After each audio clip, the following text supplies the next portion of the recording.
In his celestial ship, Anu, the king of Nibiru, approached Earth, accompanied by his wife, Antu.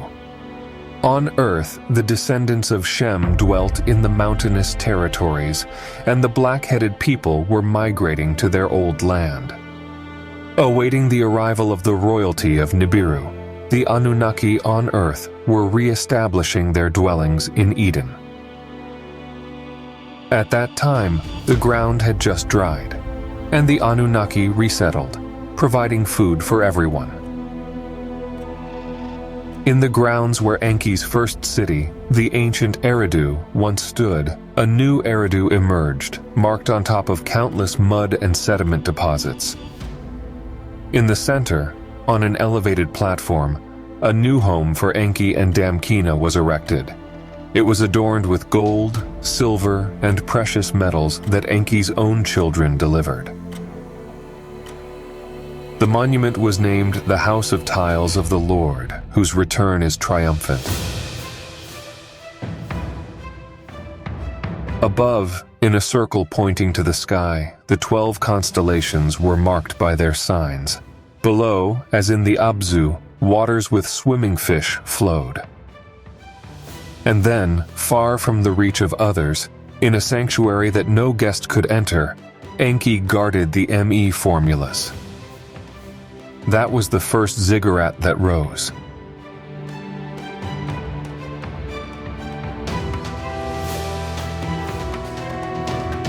And it was no different for Enki's brother, Enlil.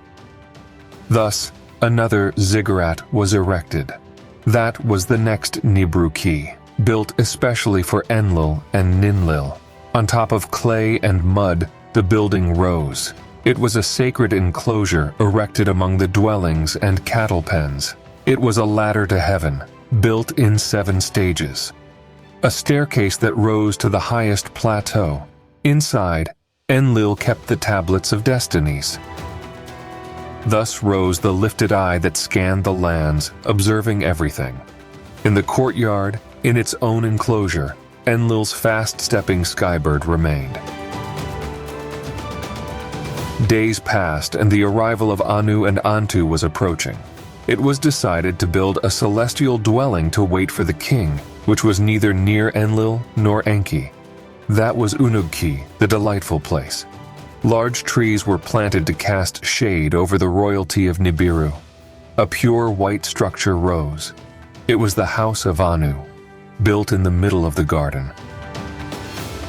When Anu's celestial ship arrived on Earth, the Anunnaki's small spacecrafts flew towards it, and so they guided the celestial ship to a safe landing at the place of the chariots in Tilman, in the land of missiles. Utu, the commander, welcomed his great-grandparents who were arriving on planet Earth. Thus, the 3 sons of Anu, the Anunnaki Enlil, Enki, and Ninma, were there to greet them. They embraced and kissed, laughed and cried. The time they had been apart was so long, and their appearances were so different. Although the parents were older in Shars, they looked younger than their children. The 2 sons looked older and bearded. Ninma, once full of beauty, was now bent and wrinkled. All were filled with tears. They were tears of joy and sadness mixed together.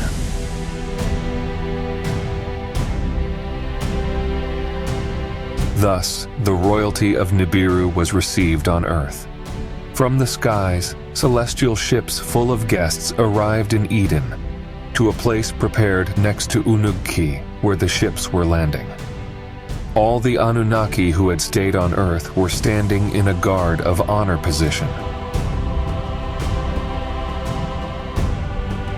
They waved welcome in unison to Anu and Antu. Then, in a procession, singing and playing music, the Anunnaki accompanied the guests to the house of Anu. In the house of Anu, the king washed and rested. Antu went to the golden bedhouse, accompanied by other Anunnaki, and there she also washed and rested. Next, the king and queen returned to the public space, in the open courtyard, Like an evening breeze, the leaves of the trees whispered as Anu and Antu sat on their thrones. Enlil, Enki, and Ninmah were beside them. The celebration had begun. Earthly servants served wine, and in another corner a bull and a ram were being roasted. These were gifts from Enlil and Enki to the royalty of Nibiru, now on Earth. A great banquet was prepared for Anu and Antu, waiting for the sign in the skies to begin. Under the instructions of Enlil, Zumul, who was knowledgeable about stars and planets, climbed the steps of the house of Anu to announce the rise of the planets at dusk. On the first step, Kishar appeared in the eastern skies. Lahamu, or the second step, was seen. Mumu was announced on the third step. Anshar emerged on the fourth step. Lamu was seen on the fifth step. The moon was announced on the sixth step. Then, under the signal of Zumul, the hymn was recited. It was called "The Planet of Anu in the Skies Rises" began to be sung, for from the highest step, the seventh, Nibiru with a red halo came into view. To the sound of music, the Anunnaki clapped and danced. They danced and sang. The songs were for the brightly shining planet. The songs were directed to the celestial planet of Lord Anu. And with a signal, a bonfire was lit. Thus, each of the bonfires everywhere were ignited. Before the night was over, all of Eden was lit by bonfires.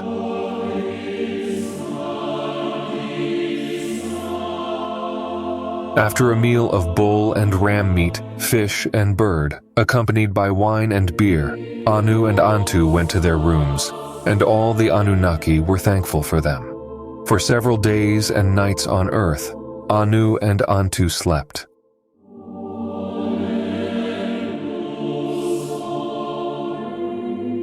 It was only on the sixth day that he called his two sons and his daughter.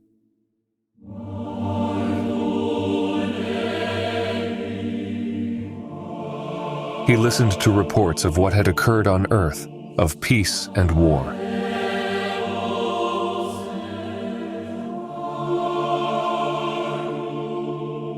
Anu heard that the inhabitants of Earth, who should have been eliminated by Enlil's oath, had proliferated again.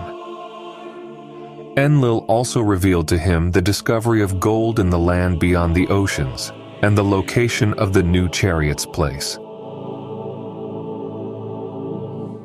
It was then that Enki told his father about the dream and the tablet that Galzu had given to him. Anu was confused. A secret emissary by his name. He had never sent anyone to Earth in his name. The three leaders were confused, not knowing who had sent Galzu. Enki said, "Because of Galzu, Zusudra and the Seed of Life were saved." Enlil said, "We stayed on Earth because of Galzu. He warned us we would die the day we returned to Nibiru." Anu could not believe it. Enki and Enlil said in unison, "If it wasn't you, then who sent Galzu?" Ninmah nodded her head and then spoke. "Galzu came in the name of the Creator of all," she declared.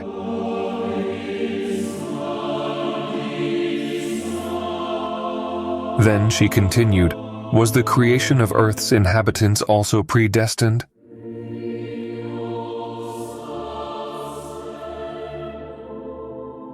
For a while, the four remained silent, reflecting on past events in their hearts.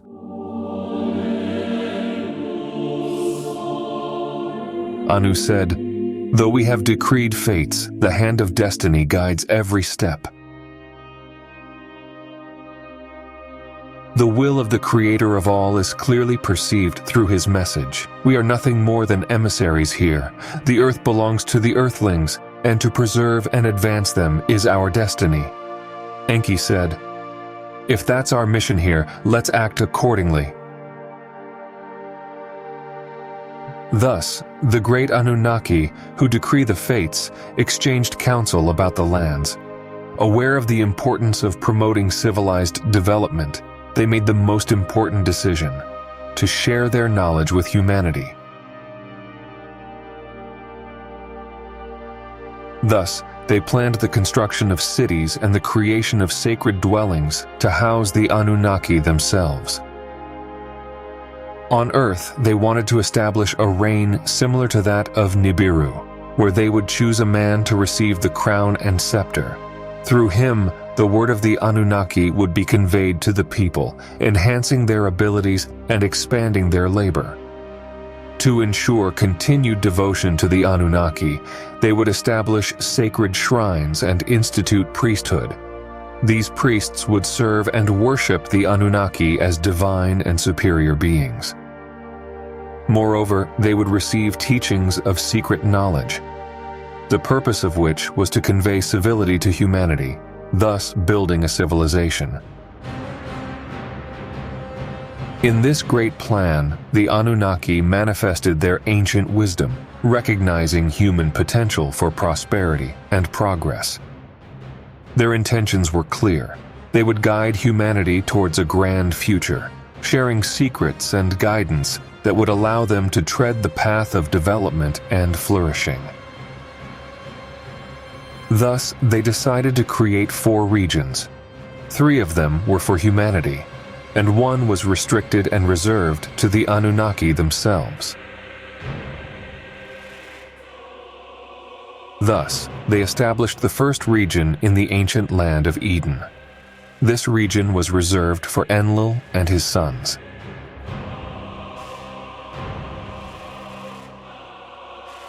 Then they established the second region in the land of the 2 Narrows. These lands were for the domains of Enki and his sons.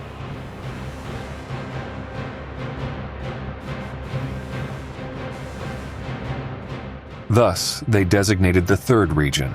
It was the lands of Inanna, in a distant land not to mix with the other 2.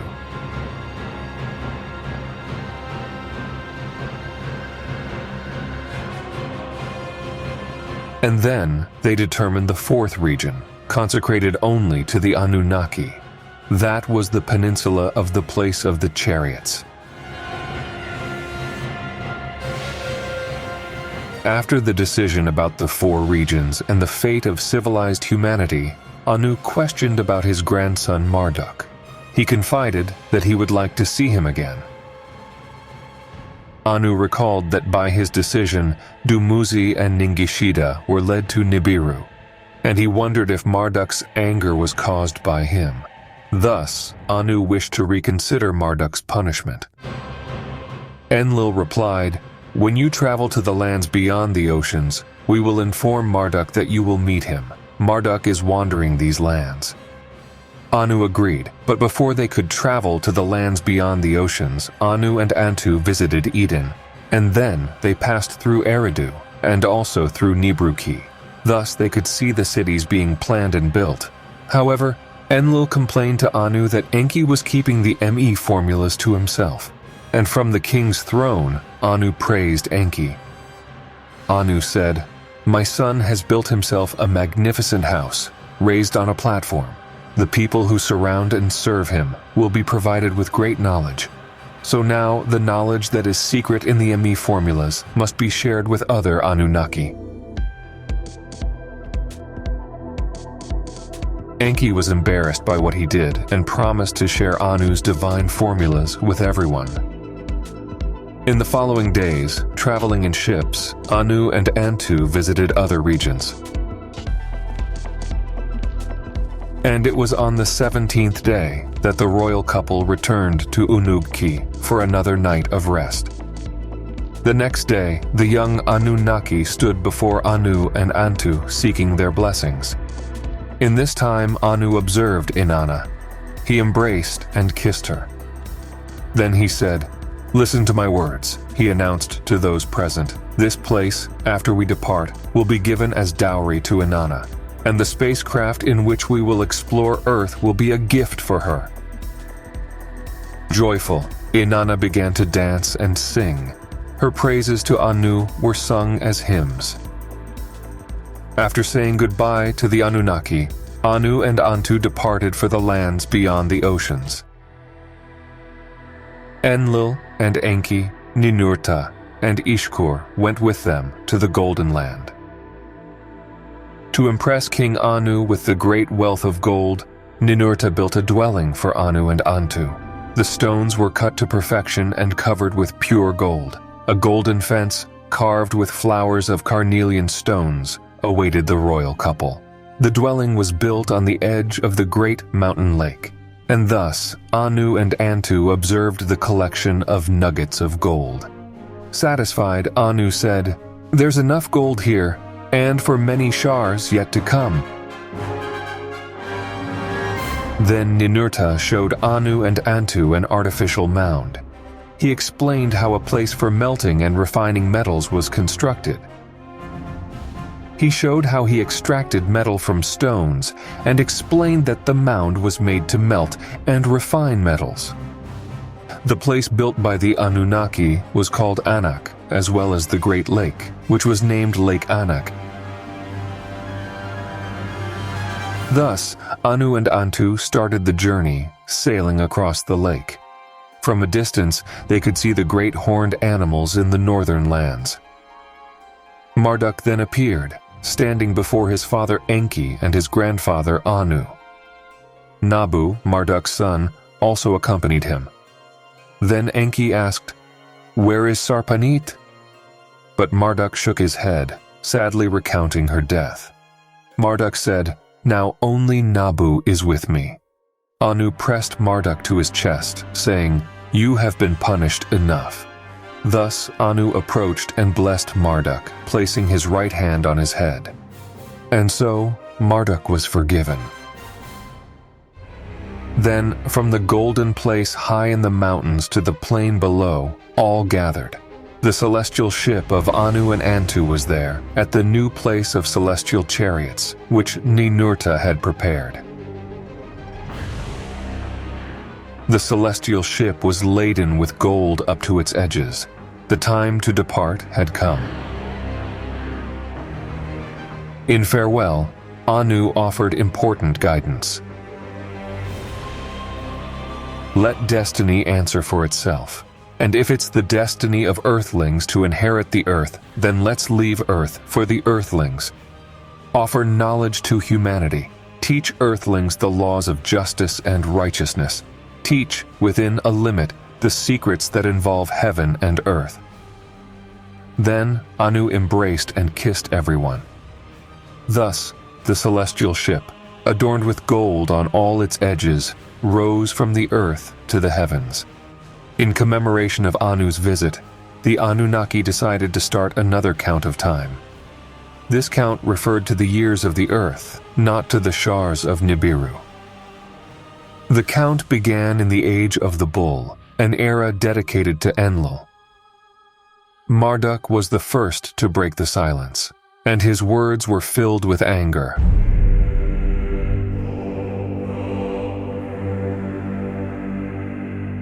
What is this new place of celestial chariots? What happened during my exile and without my knowledge?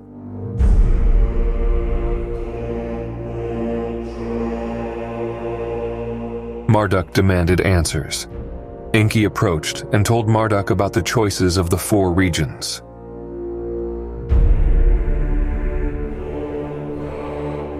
At this moment, Marduk's rage knew no bounds. He questioned, "Why Inanna? She caused Dumuzi's death, and then she received her own region." Enlil said, "The decisions were made and they will not be changed." Thus, each within their spaceships, the Anunnaki returned to Eden and its neighboring lands. Enlil, sensing the upcoming problems, instructed Ishkur to stay behind and keep watch over the gold. When the Anunnaki leaders arrived at Eden, the place of the first civilized region, they taught the Earthlings how to make clay bricks to build cities. Where only the Anunnaki cities once stood, now cities for them and Earthlings alike sprouted. They created and consecrated grand sacred places for the Anunnaki, who stayed in their elevated dwellings. The Earthlings started calling these places temples. Served and worshipped as high lords and gods, the Anunnaki were deities, honored and adored by the Earthlings. Anu's orders were being followed, and the legacy for humanity was unfolding. The great Anunnaki were known by their numbers.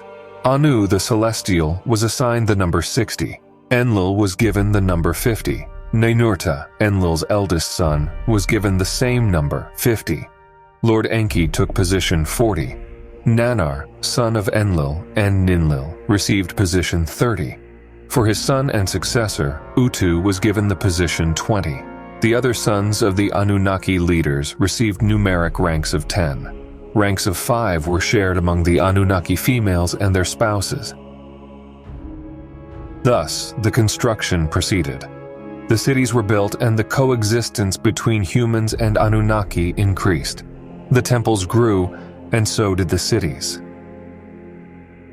After the construction of the temples of Eridu and Nibruki, the district of Girsu in Lagash was made, and the command was given to Ninurta. The place was named Eninu, House of 50, and that was the temple of Ninurta and his wife Bau. The great black skybird was there, protected by the Supreme Hunter and the Supreme Smiter, the weapons left by Anu. Thus, Eninu was properly protected. In the new Sipar, on top of the post-flood mud soil, a celestial dwelling was built for Utu and his wife Aya. That was Ibabar, the Shining House, and from there, Utu promulgated laws of justice for humanity. In other places, where the mud did not yield, the old plans could not follow, and so new places were chosen. Near Shurubak, Adab was built, and in it, the temple known as the House of Succor and Healing Knowledge was constructed. That was the dwelling of Ninma, and Ninma archived in that sanctuary the ME containing the information of the Earthlings' creation. For Nannar, a city was created with straight streets, docks, and channels. The city was called Urim, and later would be known as Ur. And within Ur, the temple was called House of the Throned Seed, where moonbeams reflected on the lands. Ishkur returned to the mountainous lands of the north, where another temple was built. That was the House of Seven Storms. Inanna received the legacy left by Anu. That was Unug-Ki that later would be known as Uruk. In Eridu remained Marduk and Nabu, in the city of Enki, in Eden. Neither of them had their own city or their own temple. In the first region, in the lands of Eden and the cities with districts, the Anunnaki began to teach skills and crafts to the Earthlings. Thus, fields were irrigated, and vessels were built to cross the rivers. Sheep enclosures and barns overflowed, and prosperity filled the land. The first region was named Sumer, and became known as the Land of the Lofty Watchers. Then the Anunnaki decided that the Earthlings, known as the Black-Headed People, should have a city of their own. The city was named Kishi, the City of Scepter. And as it was the royalty on Nibiru, so began the humanity's royalty in Kishi. There, on the consecrated ground, where Anu and Enlil implanted the heavenly bright object, Ninurta traveled to Eridu and conversed with Enki. He asked for the ME of royalty, so it would be possible to start the Earthlings' royalty. Enki granted 50 ME to Ninurta, so Ninurta appointed the first king, and the title given to him was Mighty Man. In Kishi, the black-headed people learned mathematics and numbers, writing, and how to make beer. Oven and blacksmithing work began under the care of Ninurta. They created wheeled carts, and laws of justice were taught to the Earthlings. Songs and praises were sung to Ninurta. The praises were for him and his deeds, as well as for the blackbird. It was a glorious time for Ninurta, who was honored with the constellation of the Archer. Meanwhile, in Uruk, Inanna planned the facilities of her domains. She awaited the beginning of the third region, but the other Anunnaki said the third region would be established after the second region was completed. But Inanna was not satisfied. She noticed that Ninurta had traveled to Eridu and obtained the ME of royalty there. Thus, she hatched a plan. Inanna sent her maid Ninshubur to Eridu, and through her announced her own visit. Enki ordered his vizier Izimud to prepare for Inanna's visit. Sweet wine, beer jugs, and barley cakes with butter were prepared. Inanna entered Enki's dwelling alone and was led by Izimud to the inner chambers. Inanna was stunning, adorned with jewels and a thin dress that revealed her body. Elegantly, Inanna moved, letting the robe reveal her perfect and outlined curves. Enki was completely lost before such beauty. Thus, they drank 2 chalices of sweet wine, and they began a competition to drink the beer. Inanna laughed and pleaded with Enki, "Let me hold the ME in my hand." Enki, completely taken by her beauty, gave the ME 7 times to Inanna. These were the divine formulas for lordship and royalty, for priesthood and writing, for dressing with love and for warfare, for music and song, carpentry, precious metals and gemstones. One by one, during the game, Enki handed over the ME to Inanna. Thus, he handed over the necessary 94 ME for the establishment of a civilized kingdom. Enki, entranced by Inanna's beauty and the drinks they shared, fell asleep, while Inanna held the 94 ME in her hands. Holding them, she boarded her ship and left for her lands in the third region. When Enki woke up from his deep sleep, he ordered his vizier Izimud, "Catch Inanna and bring back all the ME you must chase Inanna's ship." So Izimud set off in search of Inanna and managed to intercept her ship near Uruk. Izimud told Inanna that she should return to Eridu and face Enki's wrath.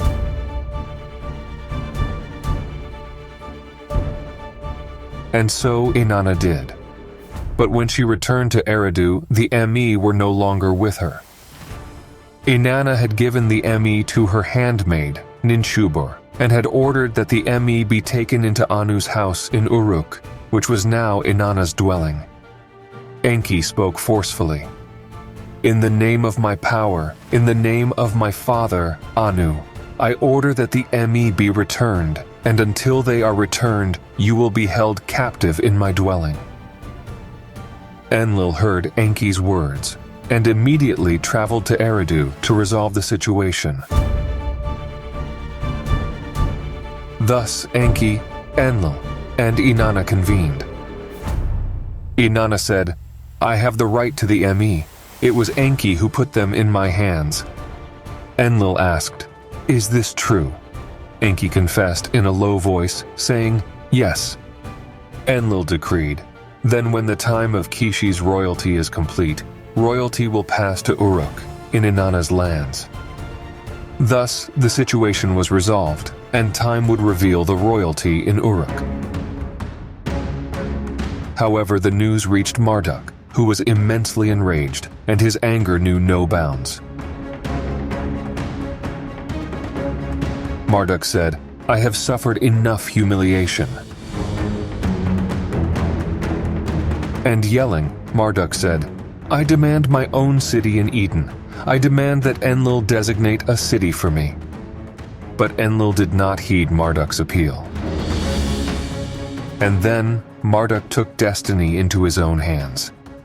He chose a region that had previously been considered to receive Anu's arrival. And thus, his son Nabu gathered the Igigi from all the scattered lands to found a sacred city for Marduk, and a place for the celestial ships. However, problems began quickly. When Marduk's followers arrived at the location, they found no stones for construction, and Marduk showed how to make bricks and bake them in the fire so they could serve as stone. Thus, they began to build a tower whose top could reach the heavens.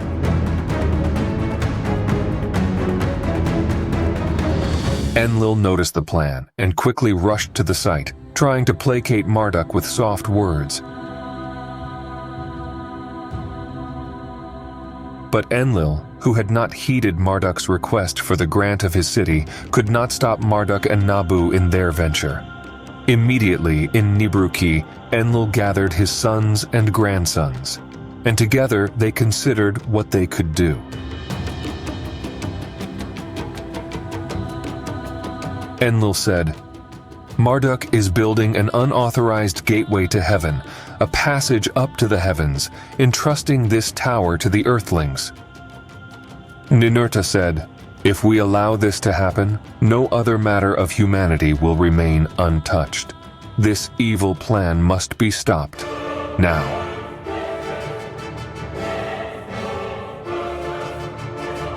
All agreed with Ninurta's words, so they hatched a plan.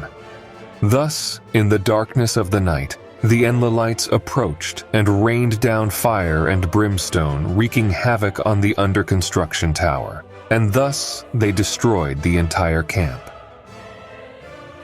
Enlil decided and proclaimed, "From now on, I will shatter the unity of the Earthlings and confuse their ideas."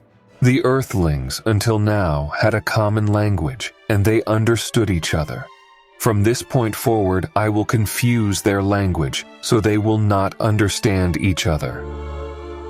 That was the 310th year since the beginning of the Earth years count. Then, in every region and every land, people began to speak a different language. A different form of writing was then given to each one, so one could not comprehend what the other wrote. And so in this way, 23 kings ruled in Kishi, which was the city of the scepter, for 408 years. Also in Kishi, a beloved king, Etana, was taken to the heavens for a celestial journey. And as determined by Enlil in the appointed time, the reign was transferred to Uruk. The bright celestial object of Kishi was transferred to the domains of Inanna in the first region. And hymns of exaltation were sung for Inanna, the radiant lady, dressed in splendor, loved in heaven and on earth, consecrated by the love of Anu. Great praises were proclaimed for Inanna. 7 times Inanna held the Emi in her hands. They are appropriate for the crown of rain and suitable for high priesthood. Hail to the lady of the great Emi, of sacred formulas. She, Inanna, is the guardian. That was the 409th year since the beginning of the Earth years count. And in first region, the reign was directly transferred to Uruk. And for its first reign, a high priest of Eanna temple abode was appointed. Meanwhile, Marduk moved to the land of the Two Narrows. That was the second region, and Marduk hoped that he could be the lord of those lands as soon as the second region was established. When he arrived in the land of the Two Narrows, he was received by Ningishita, who explained what was happening in those lands. Ningishita told him that he was overseeing the lands with the help of the descendants of the Anunnaki, who had settled there and married earth women.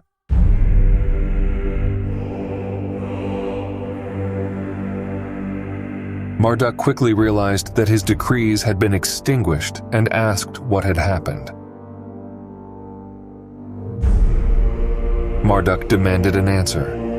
He accused Ningishita of destroying the hidden and the occult and blamed him for what happened to Horus, who was forced to depart to a barren and waterless place, far from everything and everyone.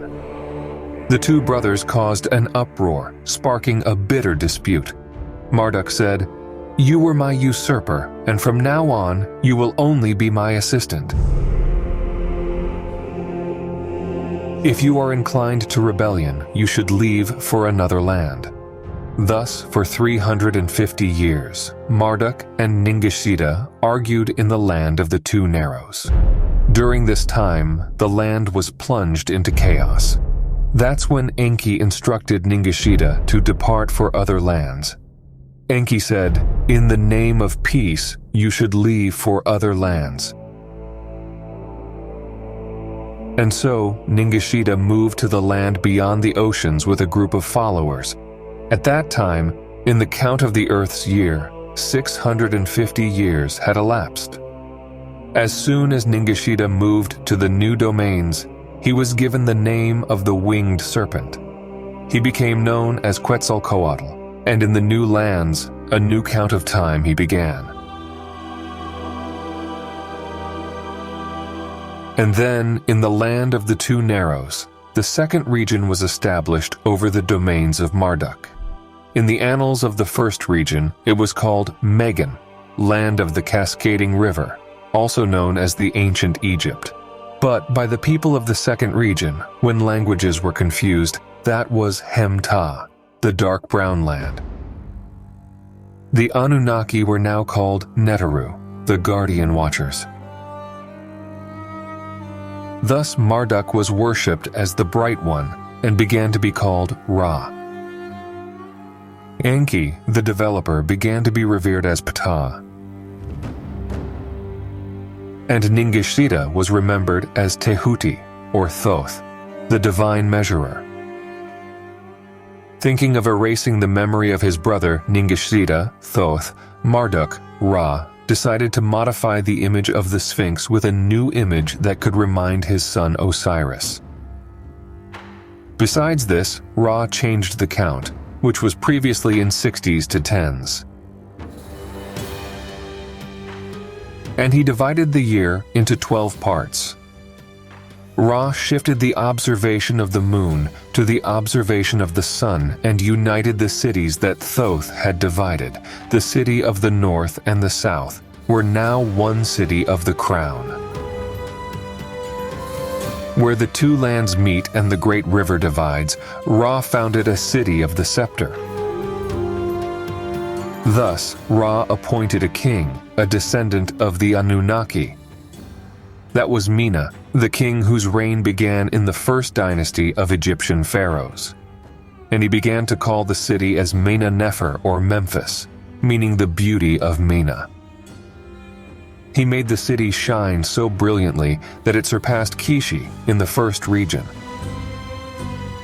And to honor his elders, Ra built a holy city.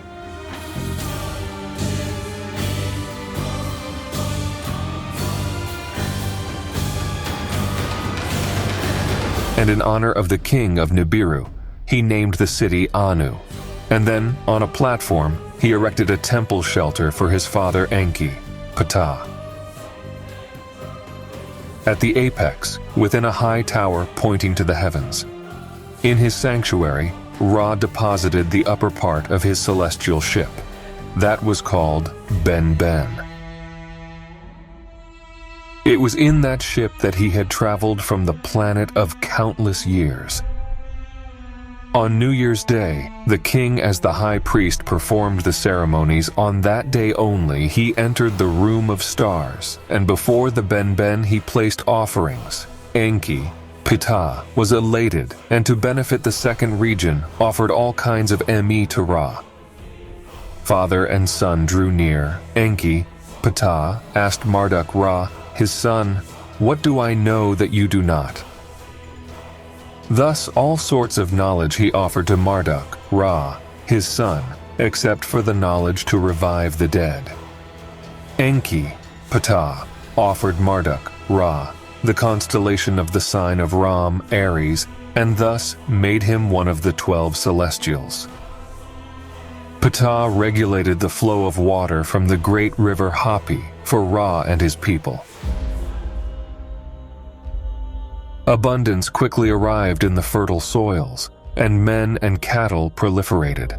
With the success of the second region, leaders were encouraged to establish the third region.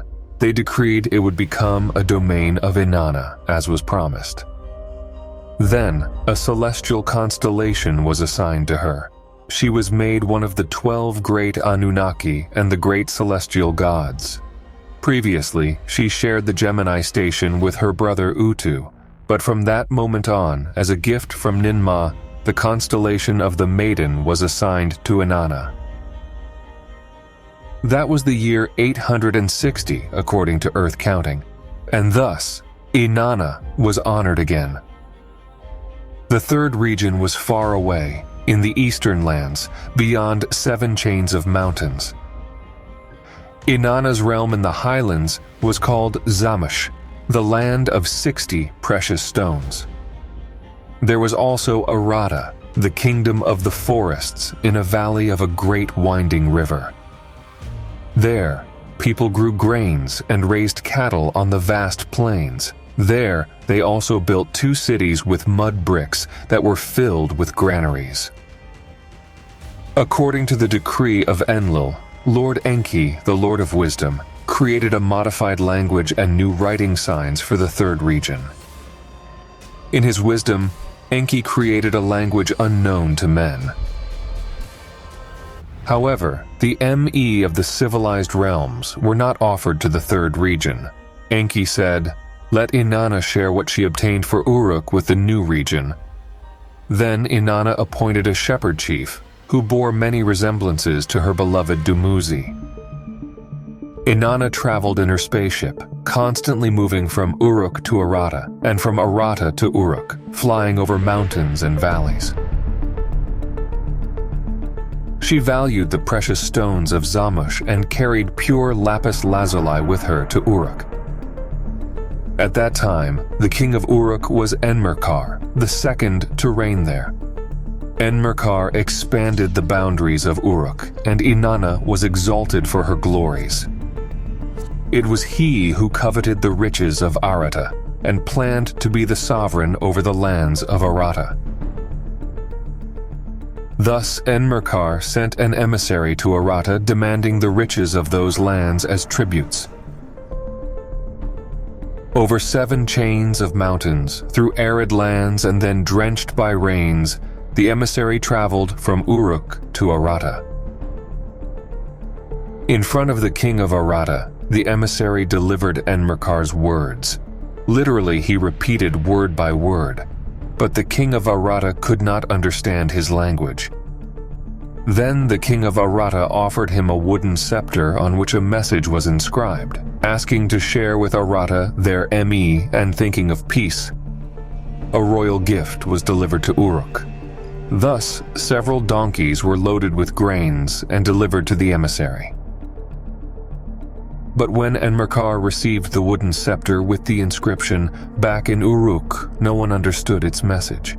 He brought it from light to shadow. He brought it from shadow to light. "What kind of wood is this?" he asked. Then he ordered to plant it in the garden. 5 years passed, 10 years passed, and from the scepter a tree grew. Enmerkar turned to his grandfather Utu. "What should I do?" Utu interceded on behalf of Enmerkar and conversed with Nisaba, and Nisaba taught Enmerkar to inscribe his message on a clay tablet in the language of Arata. And the message was carried from Uruk to Arata. The emissary's name was Banda, and Banda was received by the king of Arata, delivering the message that said, "Submission or war."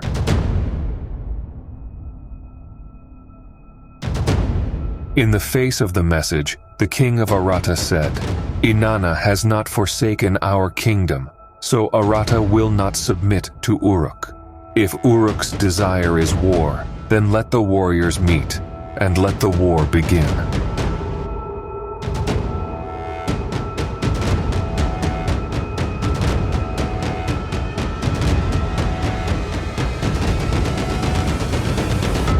But then the king of Arata thought better and said, "Let's exchange our treasures peacefully. Let Uruk offer us their ME, and in exchange, Arata will offer our riches." Banda, the emissary, took the way back, carrying a different message. Neither submission nor war. The message was of peace. But on the way back, the emissary fell to the ground, terribly sick, and his spirit left his body. His companions tried to revive him, but it was in vain. On Mount Hurum, on the way to Arata, Banda was abandoned, and there his body lay.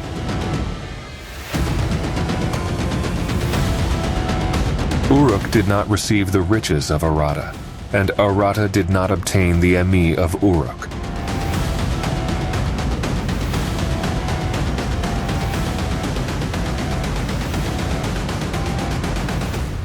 In the third region, civilized humanity did not find peace.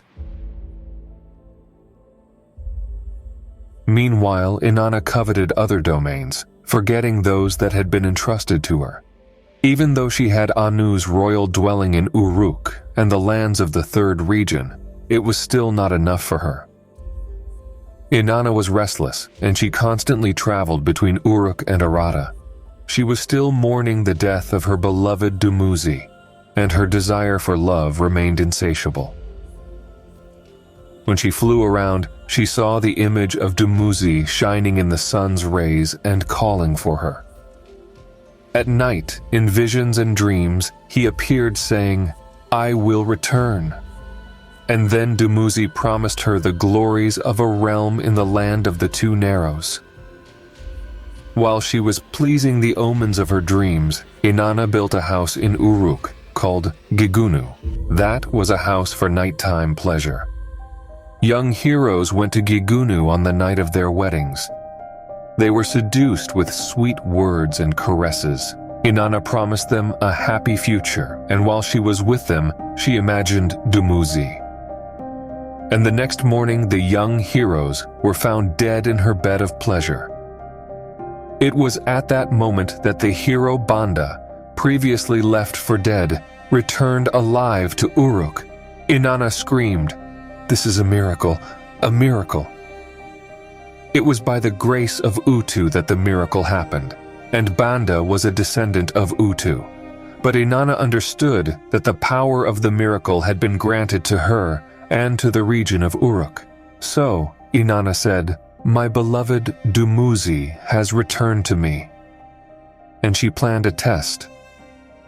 Meanwhile, Banda bathed at his house and was covered with a sash and a mantle. Inanna called for Dumuzi, her beloved.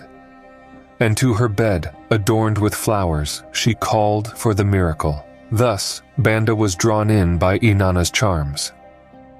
And when the night was over, in the morning, Banda was alive. And with joy, Inanna cried even more, "The power of not dying has been put into my hands. Immortality has been granted to me." Then, Inanna gave herself the title of goddess. Nanar and Ningal, the parents of Inanna, were not satisfied with her proclamation. Enlil and Ninurta were disconcerted by her words.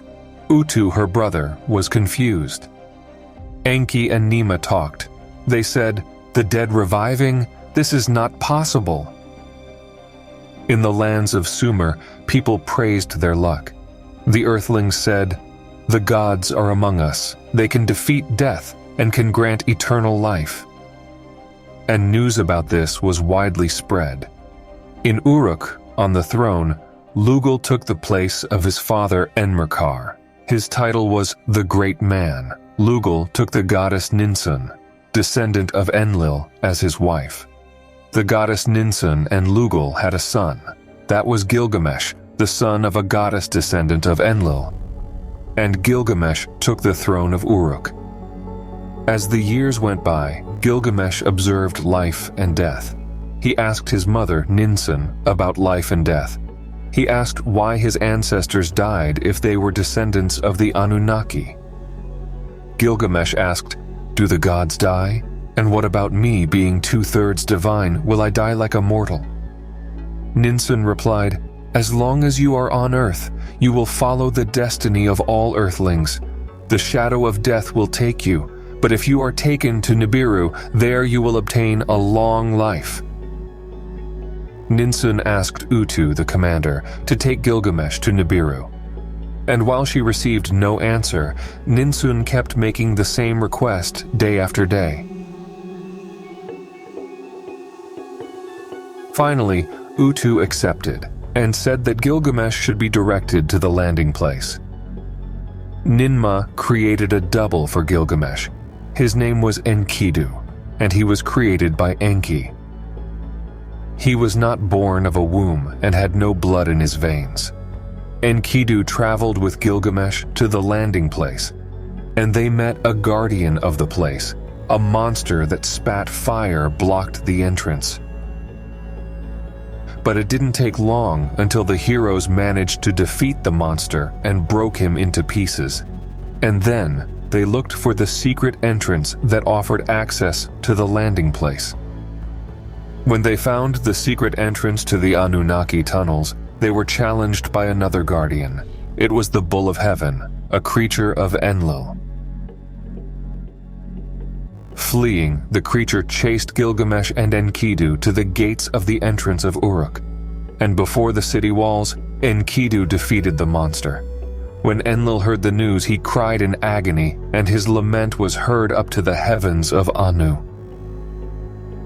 In his heart, Enlil knew very well this was a bad omen. For having killed the Bull of Heaven, Enkidu was punished with death in the waters, and Gilgamesh was absolved, as he had received instruction from Ninsun and Utu. Still seeking the long life of Nibiru, Utu allowed Gilgamesh to continue towards the place of spaceships. And thus, after many challenges, Gilgamesh found the land of Tilman, the secret and forbidden region of the Anunnaki, the fourth region.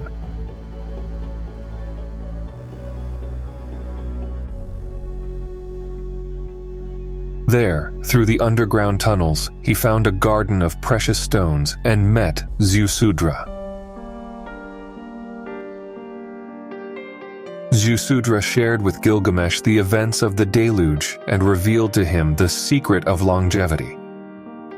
Ziusudra spoke of a plant that grew in the well of the garden, a plant that had kept him and his wife from aging.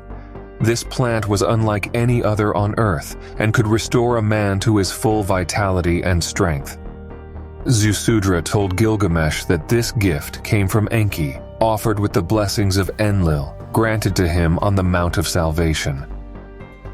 Driven by the desire for longevity, Gilgamesh took advantage of Ziusudra's and his wife's slumber, tied stones to his feet, and dived into the waters. He seized the plant of long life and pulled the youth plant from the depths. He stored the plant in his pouch and rushed through the secret tunnels, finding his way back to Uruk. Exhausted from his journey, Gilgamesh fell asleep. As soon as sleep took him, a snake was attracted by the fragrance of the plant. While Gilgamesh slept, he did not notice that the snake stole his plant and vanished with it. Upon waking the next morning, Gilgamesh realized he no longer had the plant and realized he could not achieve longevity. He sat and wept. Gilgamesh returned to Uruk empty-handed, and there met his fate as a mortal. 7 kings reigned in Uruk after Gilgamesh. That was the land of Unug-Ki, later known as Uruk, and it would become called Erech in the Bible. This was the region of heroes and demigods. That was the year 1000 in Earth account. That's when the royalty of the first region was transferred to Ur, the city of Nanar and Ningal. Marduk, a Ra, in the land of the two Narrows, in the second region, observed all movements attentively. He saw all the matters occurring in the other regions. He observed the comments on the visions and dreams of Inanna, who insinuated herself over the entire domain of Dumuzi, speaking about his return. Inanna was not content with what she had. She planned more and awaited Dumuzi's return to have her powerful and dreamed reign. Thus, Marduk, Ra, was disturbed and felt that something needed to be done. To counter Inanna's expansion plans, Marduk was determined to find answers about death, resurrection, and immortality. The ideas of a deity who could grant life were extremely attractive to him.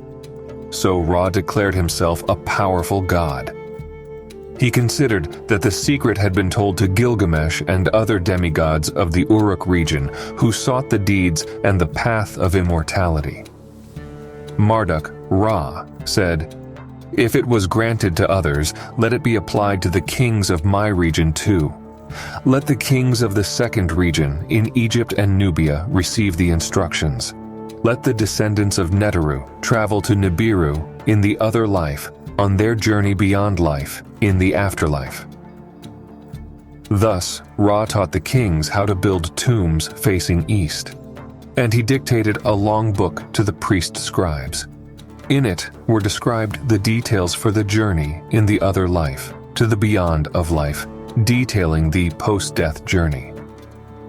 The book told of how to reach Duat, the place of celestial ships. Duat was the Egyptian name for the fourth region, on the Sinai Peninsula.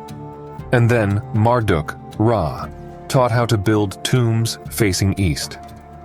He taught how to ascend through a stairway to heaven and journey to the imperishable planet.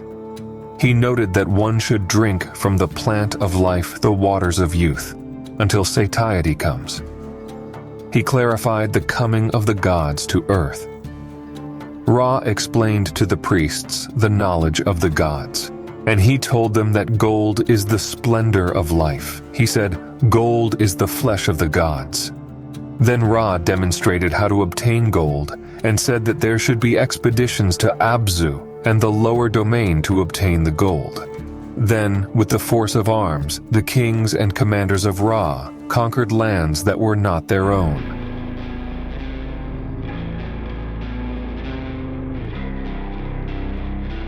Marduk, Ra, invaded the lands of his brothers, and they complained to Enki, Marduk's father, known in ancient Egypt as Ptah. Enki, Ptah, talked with his son Ra. But Ra did not listen to his father.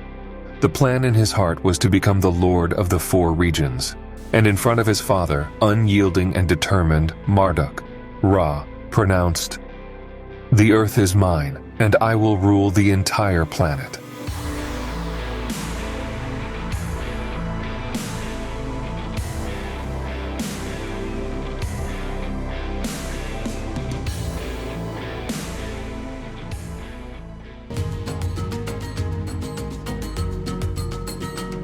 After the transfer of the royalty of Uruk to Ur, the city of Nannar and Ningal, they joyfully smiled upon the people. As was appropriate for his rank of number 30, the moon god Nannar was worshipped, and he decreed 12 festivals per year, one for each lunar month. He dedicated a month to each of the 12 great Anunnaki. And so, it spread throughout the first region, for both the great and small Anunnaki gods. Sanctuaries and temples were built, and so the people could pray directly to their gods. In the first region, civilization spread from Sumer to other neighboring lands. In the cities of men, local rulers were appointed as righteous shepherds. Artisans and farmers, shepherds and weavers exchanged their products throughout the region. Laws of justice were decreed. Trade, marriage, and divorce contracts were honored. In schools, the young studied. The scribes recorded hymns, proverbs, and wisdom. Abundance and happiness were spread across all lands. Disputes and invasions also existed. Meanwhile, Inanna in her celestial ship went from land to land. Near the upper sea, she frolicked with Utu, and also went to her uncle Ishkur's domains. Inanna liked to call Ishkur Dudu beloved, and during her flights, Inanna took pleasure in the people who inhabited the upper plain between the two rivers. She found the sound of their language pleasant, and she learned how to speak it. They gave Inanna the name of Ishtar, and this was the name of the planet Lahamu in their language. It was they who named the city of Uruk, and in the language of that people, Ishkur was called Adad, and Nanar was known as Sin. The city of Urim was called by then as Ur, like we are already calling. Ki-Engi was named as Sumer, land of the lofty watchers. Utu, the bright sun, was named Shamash, and Enlil came to be known as Father Enlil, while Nibru-Ki became Nippur. All this was a stark contrast and a glaring difference. In the second region, Ra did not allow diversity, for he desired to reign alone. Ra proclaimed that he was the oldest of heaven, the firstborn who is on earth from the earliest times. He decreed that hymns should be sung this way and that he wished to be called and known as such by the priests. Lord of eternity, he who made perpetuity, presiding over all gods, the one who has no equal, the great lone and unique. Ra pronounced, "I am Ra, and I am above all other gods." Then he attributed his powers and attributes to himself. Ra continued, "I am like Enlil for lordships and decrees. I am like Ninurta for the hoe and combat. I am like Adad for thunderbolts and thunder. I am like Nanar to light the night. As Utu, I am Shamash as Nergal. I reign over the lower world. As Gibil, I know the depths of gold from where copper and silver come. It was I who found it. As Ningishzida, I command the numbers and their count. The heavens speak of my glory." At these proclamations, all the Anunnaki leaders were greatly alarmed. Marduk's brothers decided to talk to their father Enki, while Nergal relayed his concerns to Ninurta. Enki, Ptah, went to talk with Marduk, Ra. He asked, "What happened? Your claims are unheard of." Marduk, Ra, said, "Father, it's the heavens speak, and they speak of my supremacy." Marduk continued, "The bull of heaven, the sign of Enlil's constellation, was slain by his own offspring. In the heavens, the age of Ram, the age of Aries, my era is coming. The omens are unmistakable." Then, from his dwelling in Eridu, Enki examined the circle of 12 constellations. On the first day of spring, at the beginning of a year, the sunrise was carefully observed. The sun that rose that day was in the stars of the constellation of the Bull. In Nippur and Ur, Enlil and Nanar also made the observations. In the lower world, where the station of instruments was, Nergal confirmed the results. The age of the rams was distant. That was still the age of the bull. It was Enlil's bull. In his domains, Marduk did not back down from his assertions. He had the support of Nabu, his son. To domains that were not his, he sent emissaries to announce that his time had come.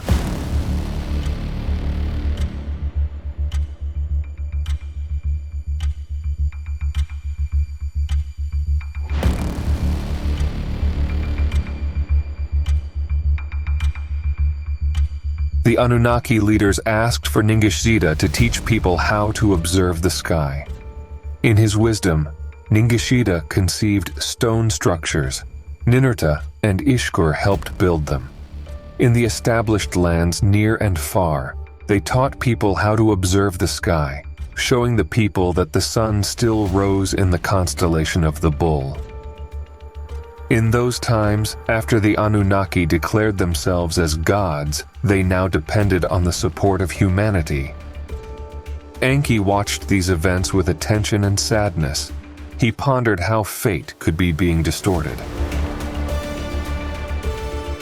In the first region, the Anunnaki decided to unify the lands under the name of just one leader, desiring a warrior king.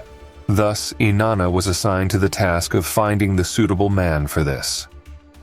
Inanna indicated to Enlil a warrior whom she had found and loved during her travels.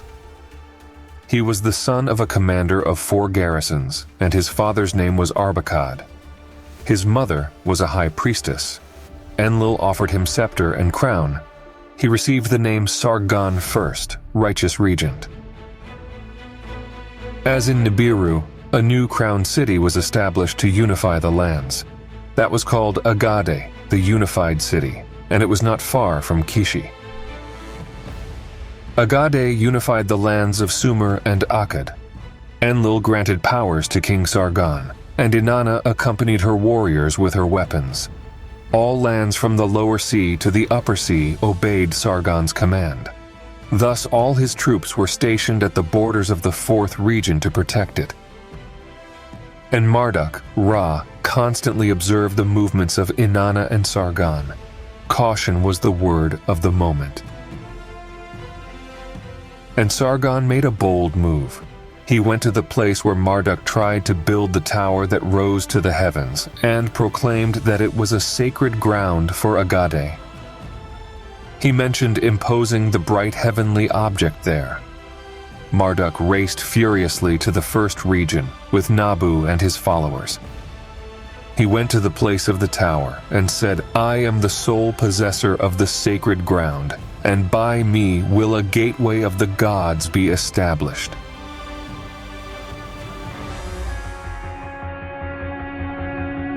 Marduk was vehement and offered instructions for his followers to divert the river. They raised dikes and walls at the tower place. They built for Marduk a new house. It was called Esagil, the house for the utmost god. Nabu named it Babylon, the gateway of the gods, in honor of his father, in the heart of Eden. Thus, Marduk settled in the midst of the first region, in the heart of Eden. With this, the wrath of Inanna knew no bounds. Armed, their followers attacked Marduk's followers. The blood of the people was shed, unlike anything ever seen on earth before. Nergal traveled to Babylon and met his brother Marduk. He asked Marduk to leave Babylon for the good of the people.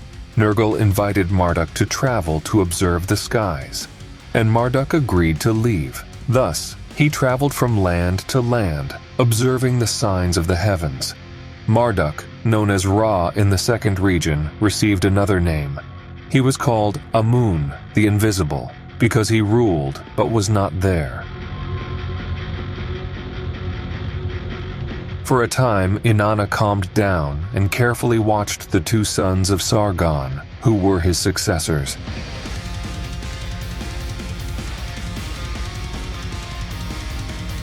Later, on the throne of Agade, Sargon's grandson, known as Naram Sin, took the throne.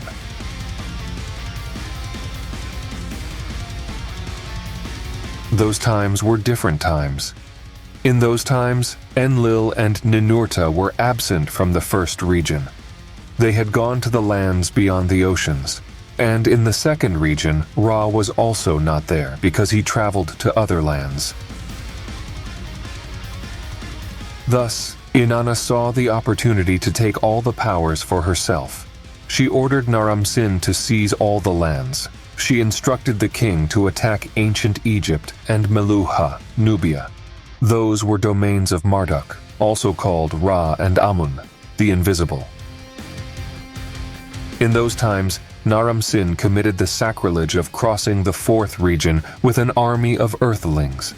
He also invaded ancient Egypt and tried to enter the sacred Ekur, the house that is like a mountain. Enlil was enraged by his sacrileges and his transgressions, and then he cast a curse on Naram Sin and all Agade. Naram Sin died from a scorpion sting, and by Enlil's command, all of Agade was annihilated. That was the year 1500 by Earth's counting. In the second region, in the domains of Marduk, Ra, known as Amun, the Invisible, the royalty disintegrated. Disorder and confusion found space. After Agade was swept away in the first region, there was also disorder and confusion. In the first region, the royalty was in disorder. Before the gods, the cities gradually came to be governed and conducted by men. Uruk, Lagash, Ur, and Kish, Isin, and other even more distant and far-flung places, the royalty was changing. Enlil sought the guidance of Anu and entrusted the royalty to Nannar. Thus, for the third time, the royalty was established in Ur. To rule, Nannar selected a just shepherd of men. That was Ur-Nammu. Ur-Nammu was a great ruler. He established equality in the lands, ended violence and fighting, and in all the lands, prosperity was abundant. It was in those times that during the night, Enlil had a dream vision. Just as Enki had seen at another time, Enlil also saw.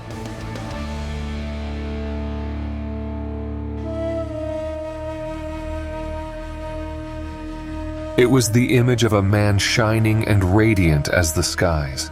He stood beside Enlil's bed, and when he approached, Enlil observed and recognized Galzu, the white-haired one. In his left hand, he held a lapis lazuli tablet on which the starry heavens were drawn.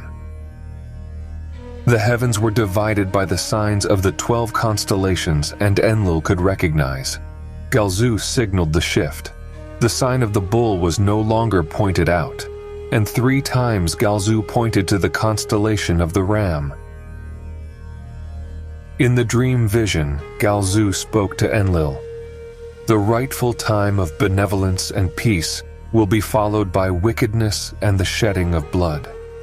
Marduk's ram will replace Enlil's bull in the 3 celestial portions. He who has declared himself the supreme God will take over the supremacy on earth. By decree of fate, a calamity as never before will happen. And as in the times of the flood, a just and worthy man must be chosen. Through him and by him, his seed will be preserved and civilized humanity will survive, as is the will of the Creator of all. When Enlil woke up from the dream vision, there was no tablet next to the bed. Enlil wondered, was it a heavenly oracle, or did I imagine everything in my heart? Enlil asked himself, and kept the information only to himself. He did not tell any of his children, not even his wife, Ninlil. Among the priests in the temple of Nibruki, Enlil asked about the celestial sages. He inquired about Tirhu, also known as Terra, an oracular priest, whom the high priest pointed out. He was a descendant of Ebru and Arbakad, the 6th generation of priests of Nibruki, and had married the royal daughters of the kings of Ur. Enlil said to Terra, "Go to the temple of Nannar in Ur, and from there observe the celestial time in the heavens." 72 Earth years is the count of a celestial portion. Take careful note of the passage of 3 of them. While Enlil pondered his dream vision and its omens, Terra went to the temple of Nannar, and Marduk traveled from land to land. Marduk's goal was to gain followers, telling them about his supremacy. In the lands of the Upper Sea and in the borderlands of Sumer, Nabu, Marduk's son, traveled stirring people to take the 4th region. Among the inhabitants of the West and the East, conflicts occurred. Kings formed armies of warriors, and caravans stopped traveling. City walls rose for protection. Enlil watched everything with great care and attention. He realized that what Galzu had predicted was really happening. He realized that he should make his decision. Enlil looked more closely at Terra and his sons. This seemed to him a worthy lineage, and from there should be chosen the man appointed by Galzu. Without revealing his dream vision, Enlil said to his son, Nannar, "Establish a city, inspired by Ur, in the land between the rivers. It will be a home away from Ur, and it will be for you and Ningal. In its midst, you must raise a sanctuary temple, and let Terra be its high priest." In accordance with his father's decree, Nannar established the city of Haran in the lands of Arbakad. To serve as the high priest in its sacred temple, he dispatched Terra along with his family. When 2 heavenly parts out of the prophesied 3 were completed, Terra went to Haran. At that time, Ur-Nammu, the joy of Ur, fell from his chariot and met his mortal fate in the western lands. Upon the throne of Ur, Shulgi took command. He bore a warrior's soul and had a keen appetite for battles. In Nibruki, he anointed himself high priest and sought solace in the body of Inanna in Uruk. He enlisted the mountain warriors, those not serving Nanar, into his army. With his forces, he disregarded the sanctity of the Mission Control Center and invaded the western lands. Setting foot in the 4th region, he declared himself king of the 4 regions. Enlil was angered and summoned Enki for a conversation. Enki spoke. "The rulers of your region have crossed all bounds." Enlil retorted, "Marduk is the root of all troubles."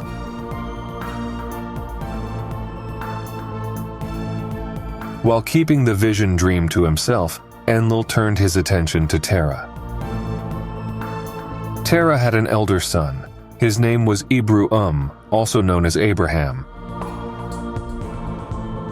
Abraham was a prince, brave and well-versed in priestly secrets. Enlil ordered Abraham to guard the holy places and allow the celestial chariots' ascent and descent. As soon as Abraham left Haran, Marduk, who had been wandering through each city and region, reached Haran.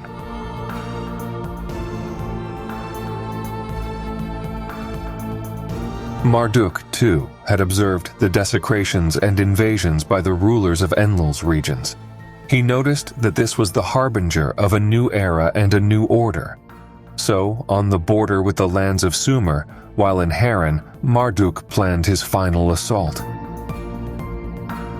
24 Earth years had passed since Marduk arrived in Haran. And then, by a message of the oracle of the temple, he knew that time has come. With tears in his eyes, Marduk called upon the other gods, all of them. Marduk proclaimed, "O gods of Haran, O great ones who judge, know my secrets. Just as my belt wraps around me, I recall my memories. I am the divine Marduk, a great god. In my domain I am known as Ra. I was exiled due to my sins and was banished to the mountains. I have wandered many lands, from where the sun rises to where it sets. I reached the land of Ishkur. I lived in Haran for 24 years and sought an oracle in its temple. I asked about my lordship. And the oracle of the temple told me, 'Your days of exile have ended. O great gods who determine destinies, let me return to my city. Let me establish myself in my temple Esagil, and from there install a king in Babylon. Let all Anunnaki gods gather in my house and accept my covenant.'" The Anunnaki gods were perturbed and alarmed. Enlil summoned all Anunnaki for a council. All were agitated about the events, and the position of opposition to Marduk and Nabu was unanimous.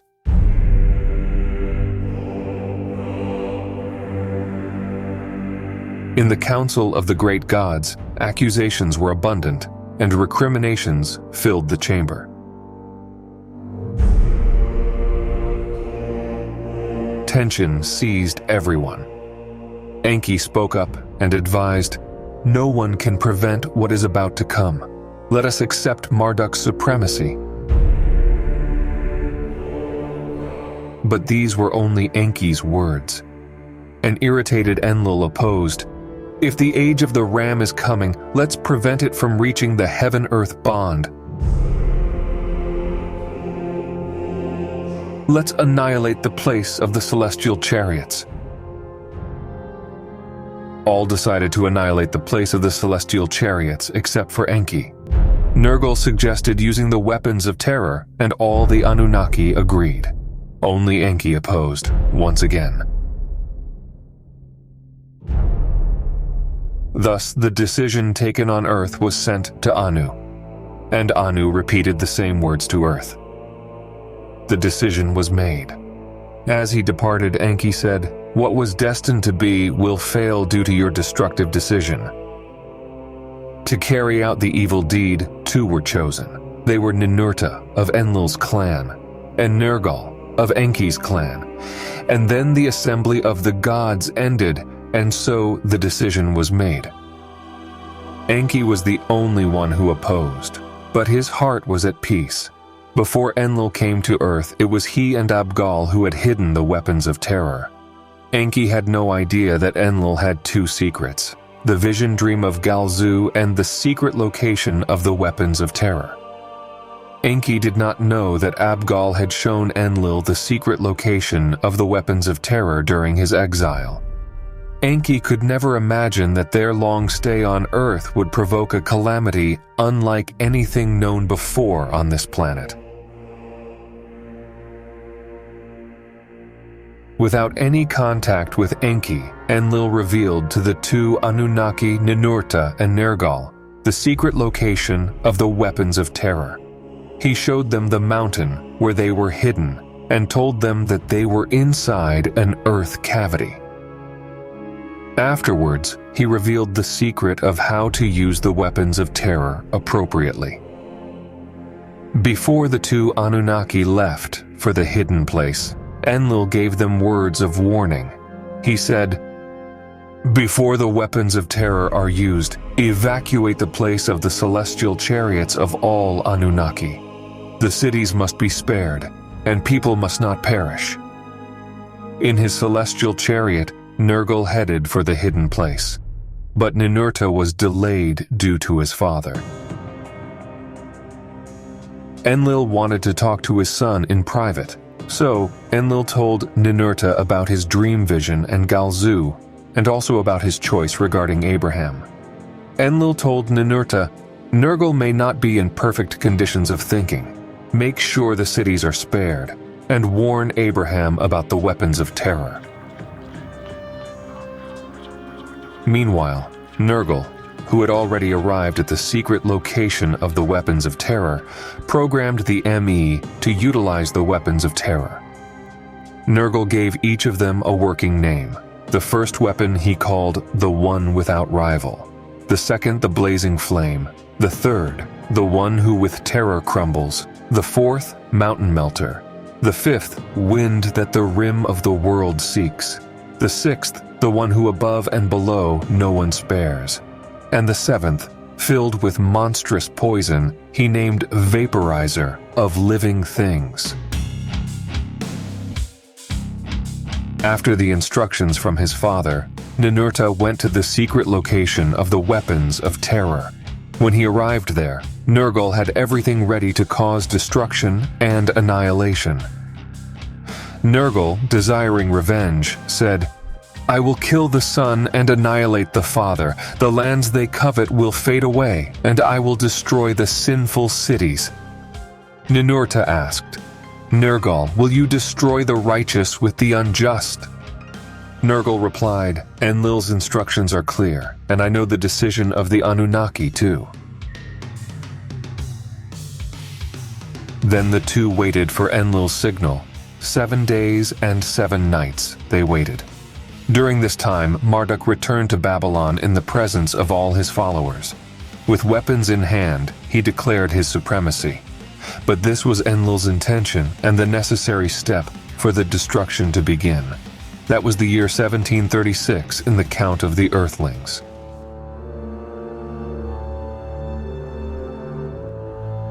On that fateful day, Enlil sent the signal to Ninurta. With the signal, Ninurta left for Mount Mashu and Nergal followed him. Ninurta, from the skies, inspected the mountain and the plain in the heart of the fourth region. With a heavy heart, Ninurta signaled Nergal and warned, "Stay there." And from high in the sky, Ninurta released the first weapon of terror.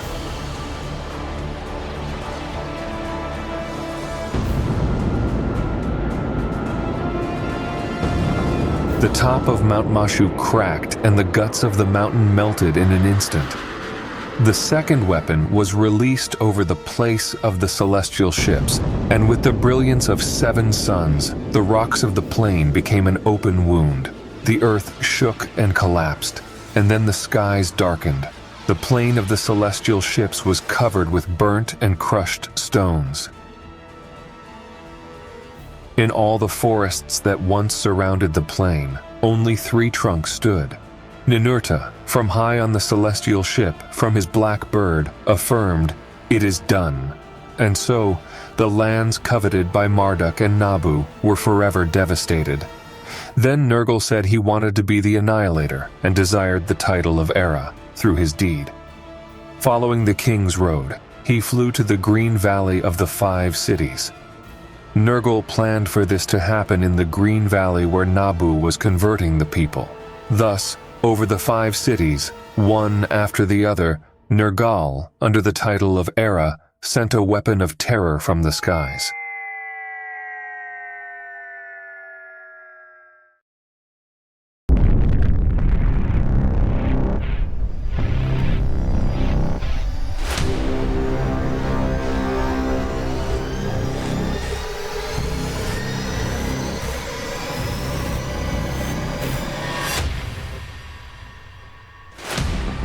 And so, in a wave of destruction, he completely annihilated the 5 cities of the valley, which quickly turned into desolation. They were razed by fire and sulfur, and everything that lived there turned into vapor. With such terrible weapons, the mountains came down, and the barrier that held the waters of the sea broke. The sea waters spilled into the valley, and the valley was flooded by the waters. When the waters poured over the ashes of the cities, steam rose to the skies. From high on his ship, Nergal shouted, "It is done." And so, in his heart, Nergal, now known as Era, had no more vengeance. He had done what he planned. Inspecting their evil work, Ninurta and Nergal were confused by what they saw. The splendors were followed by the darkening of the skies, and soon after the storm blew. Inside a dark cloud, whirlwinds formed in the sky and an evil wind rose, plunging the sky into twilight. As the day went on, the sun disappeared and darkness took over the horizon. Night came, and with it a dreadful splendor highlighted its edges, causing the moon to disappear, swallowed up in a dense cloud of destruction. When dawn came the next day, coming from the west, from the upper sea, a wind of a dense storm began to blow. And then the dark brown cloud moved east, heading towards the inhabited lands. The dark brown cloud traveled, and wherever it went, it brought the death of everything that was, without any mercy. From the valley of no pity, the cloud of death was carried to the lands of Sumer. Ninurta and Nergal gave the alarm to Enki and Enlil. They announced, "The evil wind is relentless, and it will bring death to all." Enlil and Enki transmitted the alarm to the gods of Sumer with a clear message: "Escape, escape." They shouted to all. The frightened gods fled from their cities and quickly ascended to the heavens. The message to the people was clear: scatter and hide as quickly as possible. The inhabitants of the lands fell under the claws of the evil wind, and their fugue was completely useless. Death was silent, and like a ghost, it attacked all fields, all lands, and all cities. The winds of death passed through the thickest walls like the waters of a flood. There was no door that could keep the wind away. Those who hid inside their houses, and with the doors closed, were swept away. And thus, like flies, they fell to the ground. The streets were piled with bodies, and the mouths of those trying to survive overflowed with saliva and foam, and then the blood came with a premonition of death. Slowly, the evil wind blew over all the lands and crossed from west to east over plains and mountains and annihilated everything that lived. After its passage, nothing was left alive. The waters, once clear, were poisoned, and in the fields all vegetation wilted. From Eridu in the south to Sippar in the north, the evil wind devastated the country. In the second region, all lands south of Babylon were devoured by the evil wind, which also reached the heart of the second region. But ironically, the sacred Babylon, from where Marduk had declared his supremacy, was spared by the evil wind. And from there, where Marduk and his followers had declared command of the whole earth, everything continued as if nothing had happened. After the great calamity, Enki and Enlil met to analyze what had happened. Enki said, "The fact that Babylon survived the great calamity serves as a divine sign. The salvation of Babylon confirms that Marduk was destined for supremacy." Enlil replied, "It must have been the will of the Creator of all." Then Enlil revealed the dream vision and the prophecy of Galzu. Enki questioned, "If you knew about this, why didn't you prevent the use of the weapons of terror?" Enlil said in a distressed voice, "My brother, the reason was clear. After your arrival on Earth, each time the mission was obstructed, we found a way to overcome the obstacle. Thus happened the creation of Earthlings, which was the grand solution, and this was also the source of a myriad of undesirable turns. When you came to understand the celestial cycles and assigned constellations, who could foresee the hands of fate? Who could distinguish between the lots we chose and the fate we could not avoid? Who proclaimed false omens and who could pronounce true prophecies? It was for this reason that I decided to keep to myself Galzu's words. I needed to know, were the words of the emissary of the Creator of all true? Or was it my delusion? So I said to myself, what has to happen, let it happen. Enki listened to his brother's words, nodding his head. Enki said, "The first region is desolate, the second region is in chaos, the third region is wounded, the place of the celestial ships no longer exists." That's exactly what happened. Enlil said, "So that was the will of the Creator of all. And if that was the will, then this is what is left of our mission on Earth. This is exactly what was sown through Marduk's ambitions. So let him reap the seed of what he has planted. Let the 50th position, which was to be Ninurta's, be granted to Marduk, and let Marduk declare his supremacy over the desolation in the regions. As for me and Ninurta, we will no longer stand in his way. We will go to the lands beyond the oceans, and for the reason we came here, on a mission to obtain gold for Nibiru, we will continue until the conclusion of our tasks." Enki listened carefully. Then he said, "Perhaps things could have been different if the weapons of terror had not been used."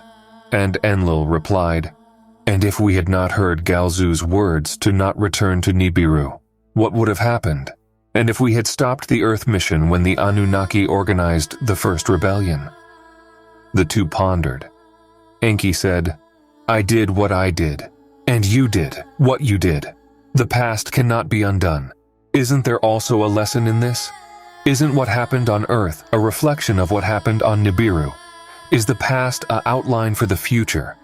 Will humanity, created in our image and likeness, not repeat our successes and failures?" Enlil remained silent, and when he stood up to leave, Enki reached out to him and said, "Let us greet each other as brothers and as comrades who have faced many challenges on a foreign planet." Enlil reciprocated, and grabbing his brother's arm, he also embraced him. Enki asked, "Will we meet again on Earth or on Nibiru?" Enlil responded with another question. Was Galzu right? Would we die if we returned to Nibiru? Then Enlil turned and left. Enki was left alone. Only his thoughts accompanied him. Enki sat down and reflected on how everything had started and how everything had unfolded until now. In his heart, many doubts still remained. Was everything destined, or was fate forged by this or that decision? He pondered to himself, if heaven and earth were regulated by cycles within cycles, could it be possible for what happened in the past to happen again?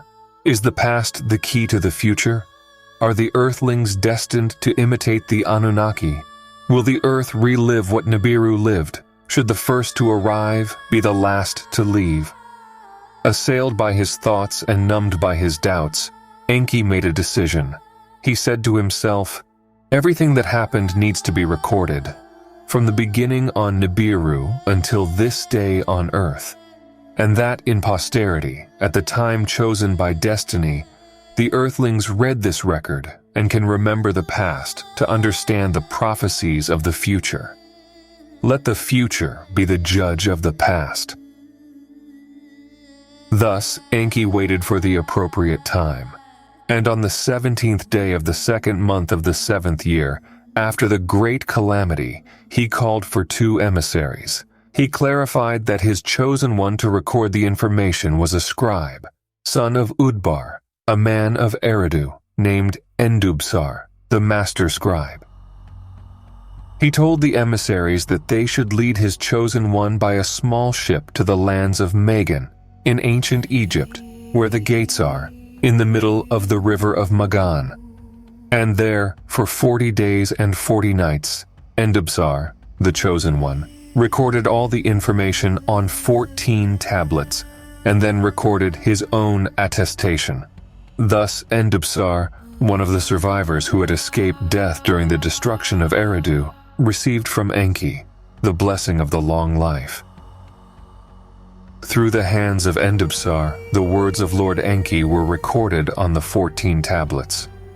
No word was lost, no word was hidden, and his words traveled through time and space until in the future this story finally found us.